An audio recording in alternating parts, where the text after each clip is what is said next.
Always lovely.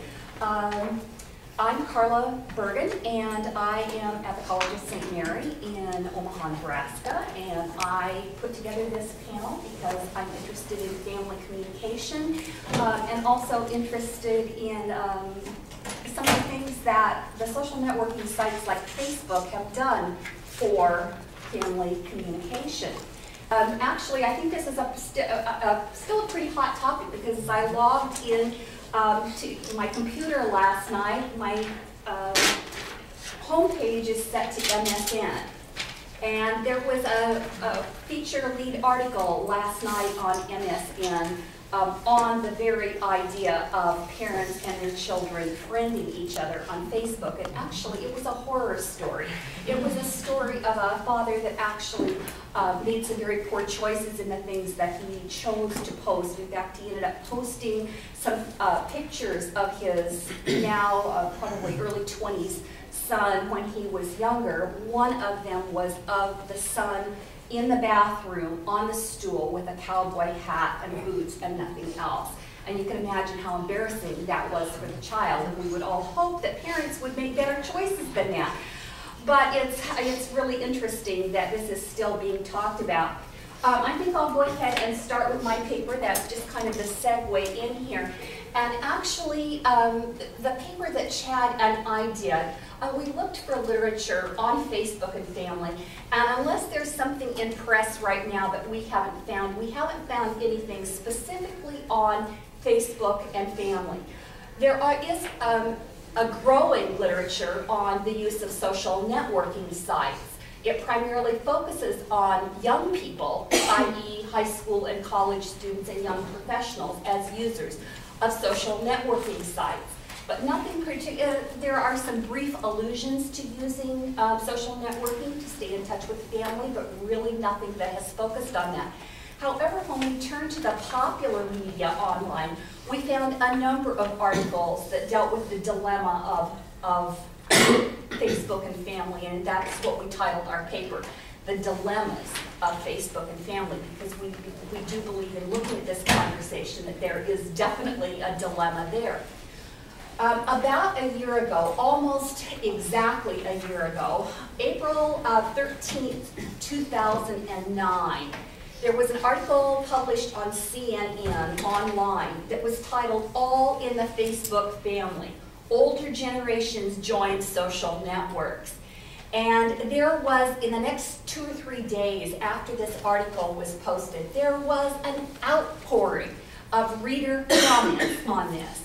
And so what Chad and I decided to do, because there were so many comments, I believe there were 87 total, we decided to do a thematic analysis of those comments to see what kind of insight this could give us to this dilemma of family and Facebook.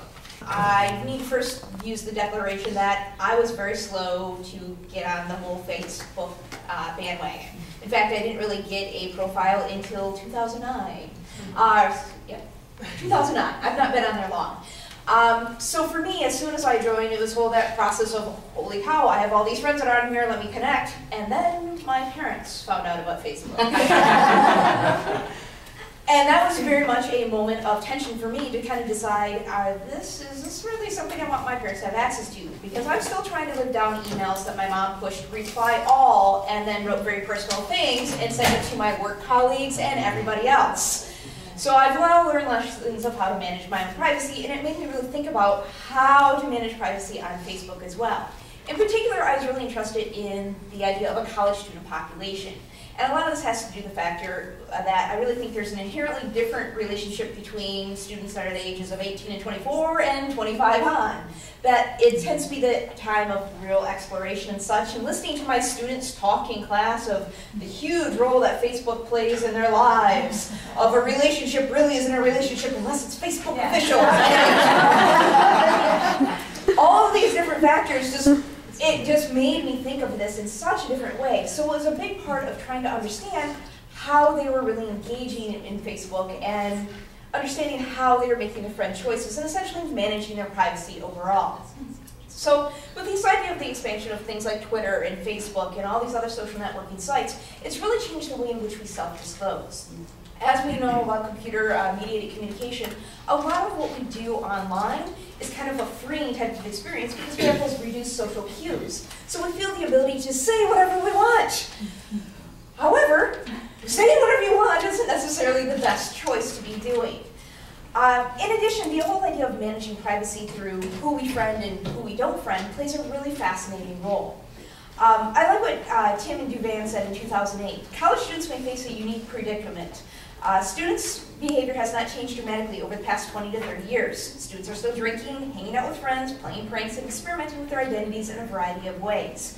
However, what has changed is the way in which people access students' behaviors, such as through social networking status updates and being identified in pictures online.